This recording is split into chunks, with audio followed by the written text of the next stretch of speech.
नमस्कार साथियों, होलकर परिवार में आप सभी का स्वागत है। आप सब लोग कैसे हैं? आशा करूंगा एकदम स्वस्थ होंगे और सभी के लिए जय श्री राम, राधे राधे। और सभी लोग एकदम मन से अपना बिल्कुल मन लगाकर इधर जुड़ जाएं, क्योंकि मैं आप सबके लिए ऐसे ऐसे कंसेप्ट बताने वाला हूं कि आपका दिल खुश हो जाएगा और आपको कोई नहीं रोक सकता है नौकरी लगने से। ठीक है, बस आप लोग बिल्कुल 100% तरीके से मेहनत करो, 100% आपका चयन होगा। ठीक, गवर्नमेंट आदमी बनोगे। आज मैं आपके लाने थर्ड क्लास लेकर आया हूँ, एवरेज की थर्ड क्लास लेकर आया हूँ। थर्ड कंसेप्ट रहेगा, बहुत ज्यादा इंपॉर्टेंट रहेगा, इस बात का ध्यान रखना, क्योंकि जो मैं आपको पढ़ा रहा हूँ ऐसे ही क्वेश्चन बिल्कुल सेम की सेम आपको छपे हुए मिलेंगे एग्जामों में। बस हो सकता है कि आप थोड़ा भरोसे में कमी कर दें। आपको भरोसे में कमी नहीं करना है, ध्यान रखें अच्छे से। जैसे कि आपको दिख रहा होगा अच्छे तरीके से, ये वाला क्वेश्चन शायद उसी जैसा है। यहाँ से स्टार्टिंग करेंगे अपन लोग, बढ़िया बढ़िया क्वेश्चन है सारे क्वेश्चन। तो सबसे पहले मैं आपको कंसेप्ट सिखाऊंगा, इसके बाद मैं आपके लाने क्वेश्चनों की 3-4 क्वेश्चनों की प्रैक्टिस करवाऊंगा, फिर इसके बाद में आप लोग 2-3 क्वेश्चन आप लोग करेंगे। आज का जो कंसेप्ट है वो किस तरीके का, ध्यान रखें अच्छे से। मैं आपके लाने ब्लैक पेज पर बताने जा रहा हूँ।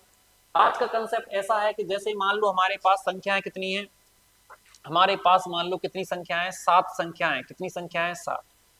चलो 9 संख्याएं कर लेते हैं। नहीं कहा कि सर पिछले वाली वीडियो में भी आपने 7 संख्याएं मानी थी, ऐसा रट्टा क्या है? 4 ये हुई है, 4 9 संख्याएं कर ली हमने बेटा। ठीक है, क्योंकि आजकल के तुम्हें पता नहीं बच्चे कहाँ कहाँ बुद्धि लगाते हैं, कहाँ कहाँ दिमाग लगाते हैं। ये यहाँ आपको दिख रहा होगा कि हमारे पास टोटल संख्याएं कितनी है बेटा। यहाँ पर हमारे पास टोटल संख्याएं 9 संख्याएं। 9 संख्याएं, टोटल 9 संख्याएं। और ऐसा कहा जाएगा कि जितनी भी संख्याएं सभी का आपको औसत दे देगा। मैंने आपसे कहा कि 9 संख्याओं का जो औसत है वो आपका 50 है, ऐसे बोलेगा आपके।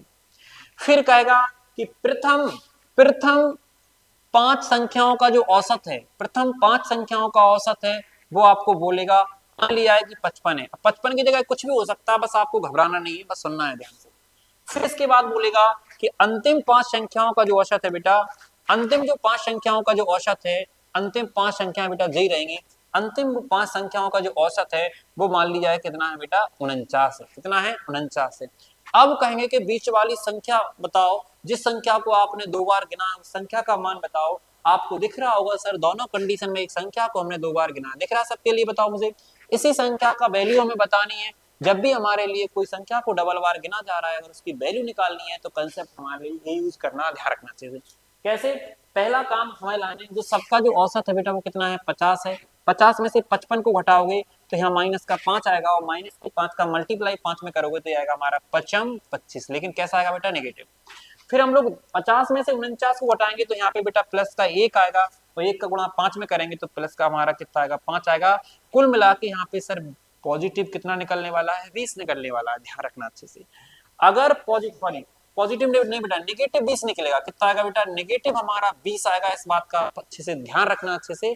और जब हमारे लिए संख्या का मान निकालना हो, इतनी प्रोसेस आप कर चुके हैं, इसके बाद ये ध्यान देना है कि यदि ये माइनस का आ रहा है तो इसे प्लस करना है, और यदि ये प्लस का आ रहा है तो इसको माइनस करना है, ध्यान रखना है इस बात का।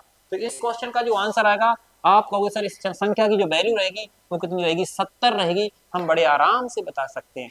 4-5 क्वेश्चन को आप करवाऊंगा मैं आराम आराम से, और आप सब लोगों को देखना ध्यान से। इसी कंसेप्ट के क्वेश्चन रहेंगे, जैसे कि जी रहा। देखो बहुत बढ़िया क्वेश्चन आपको दिख रहा होगा, मैं थोड़ा कर देता हूँ थोड़ा सा। यहाँ पे लिखा हुआ है कि 11 संख्याओं का औसत 50 है, तो हम लोग यहाँ लिखते हैं बढ़िया से, 11 संख्याओं का जो औसत है बेटा वो कितना हमारा? 50 है। तो लिख लो आप, कितना है सर? 50 है, कोई दिक्कत नहीं। इसके बाद लिखा है 6 संख्याओं का जो औसत है, प्रथम 6 संख्याओं का जो औसत है वो हमारा 49 है, और कह रहे अंतिम जो 6 संख्याओं का जो औसत है वो कितना है हमारा? 52 है। आप जी बताओ, सबका जो औसत है मेरे प्यारे बच्चों कितना है बेटा? 50 है कि नहीं है? इस 50 में से 49 घटाओगे तो बेटा प्लस का 1 आएगा, प्लस का 1 का गुणा 6 में करेंगे तो यहाँ पे 6 ही आएगा। 50 गुणा 52 में घटाओगे तो बेटा माइनस का 2 आएगा, माइनस के मतलब कितना हो जाएगा? यहाँ 12 हो जाएगा। आप देखोगे सब लोग यहाँ पे माइनस के 6 निकल के आएगा बेटा। क्या आपको दिख रहा है बेटा? माइनस के 6 निकल के आ रहा है।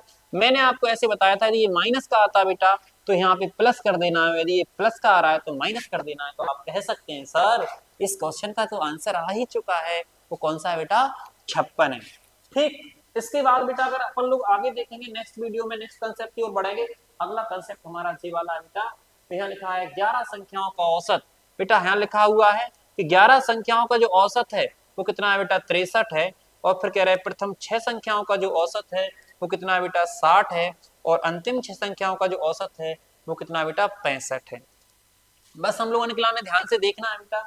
हमने कहा सर सबका जो औसत है आप वो औसत बताओ कितना है, तो आप कहोगे सर 63 है।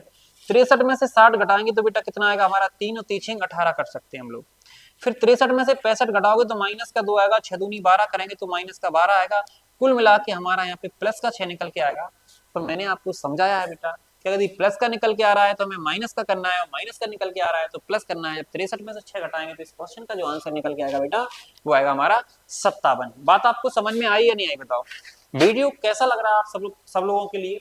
अगर आपको बेटा कंसेप्ट अगर समझ में आ रहे हैं तो अगर ये वाला कंसेप्ट आपको समझ में आया तो बेटा आप ये सब क्वेश्चन, एक क्वेश्चन और करवा देता हूँ ये वाला। कहेंगे सर इतने जल्दी भगने लगे। देखो यहाँ पे बेटा अगर हम कहें सर टोटल संख्या हमारे पास कितनी है 15 संख्या है, 15 का जो एवरेज है वो कितना है बेटा 7 है। कितना है बेटा 7 है। इसके बाद अगर देखें बेटा फिर कह रहे हैं कि यदि प्रथम 8 संख्याओं का जो औसत है बेटा वो कितना है हमारा 6.5 है बेटा। कितना है। फिर कह रहे हैं कि अंतिम अंतिम जो हमारे पास बेटा 8 संख्या है उनका जो औसत है बेटा वो कितना है हमारा 9.5 है। 9.5 है। फिर कह रहे हैं सर जिस संख्या को हमने 2 बार गिना है या फिर मध्य वाली संख्या का मान निकालना है तो आप ये कहेंगे सर अगर 7 में से इसको घटाएंगे तो 0.5 आएगा, और 8 5 40 यहाँ पे प्लस का कितना आएगा बेटा 5 आएगा। ठीक है। इसके बाद अगर 7 और इनमें अंतर देखेंगे तो 2.5 का अंतर है। 2.5 का 25 अट्ठे 200 यानी कितना होता है यहाँ पे 20 आएगा बेटा, ध्यान रखना। लेकिन नेगेटिव आएगा, इस बात का भी ध्यान रखना। तो कुल मिला के यहाँ माइनस का 16 आ रहा है। मैंने क्या बोला था आपसे बेटा कि अगर माइनस का आता है तो हमें प्लस करना है, प्लस का आता है तो हमें माइनस करना है, और हमने प्लस का 16 कर दिया तो 16 कितना हो जाएगा बेटा, तो आप बड़े आराम से कह सकते हैं सर 23 आएगा। और इस क्वेश्चन का जो आंसर आप बड़े आराम से निकाल सकते हो, क्या रहेगा बेटा सी। अगर वीडियो आपको अच्छा लगा है, वीडियो आपको समझ आया है, तो इन क्वेश्चनों का आपको कमेंट्स बॉक्स में जवाब देना है कि सर इनके आंसर ये आ रहे हैं, इसको जवाब देना है। इसके बाद बेटा अगला क्वेश्चन आपको ये बताना है, क्या आपको दिख रहा है प्रॉपर, थोड़ा पीछे हो जाता हूं मैं। ठीक। इसके बाद बेटा अगला क्वेश्चन आपको जे देना है जवाब में, और इसके बाद बेटा अगला क्वेश्चन आपका जे रहा, और इसके बाद बेटा अगला क्वेश्चन हमारा जी रहा, और ये आपकी एंड हो गई है। मैं आपको 3 वीडियो डाल चुका हूँ, तीनों वीडियो आप अगर जैसे इस वीडियो में आप आए हैं तो तीनों वीडियो को बहुत अच्छे तरीके से देख लो, और अगर आप ऐसे ही वीडियो अगर देखना चाहे तो वीडियो को आप सब्सक्राइब कर लो। ठीक है, मिलते हैं नेक्स्ट वीडियो में, तब तक के लिए जय हिंद, सभी के लिए भारत माता की जय।